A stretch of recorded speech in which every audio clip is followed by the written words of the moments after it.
સુરત ભેસ્તાન વિસ્તારમાં 11 મહિનાની બાળકી રમતા રમતા પાણીની ડોલમાં પડી જતા મોત થયું છે. માતા સૂતી હતી તે સમય દરમિયાન ઘટના બની હતી. ભેસ્તાન વિસ્તારમાં એક બાળકી રમતા રમતા દરમિયાન પાણીની ડોલમાં પડી ગઈ હતી. માતા સહિતનો પરિવાર સૂતો હતો ત્યારે આ ઘટના બની હતી. પરિવારજનો જાગ્યા બાદ બાળકી ડોલમાં પડી હોવાની જાણ થતાં તેને લઈ સિવિલ પહોંચતા તબીબોએ મૃત જાહેર કરી હતી.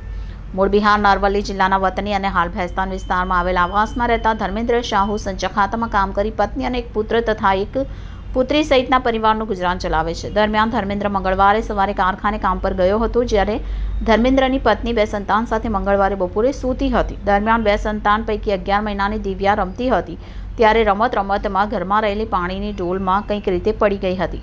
જે બાદ માતા જાગતા દિવ્યા પાસે ન હોવાથી જાણ થતાં શોધખોળ કરી દરમિયાન પાણીની ડોલમાં બાળકીને ડૂબેલી જોતા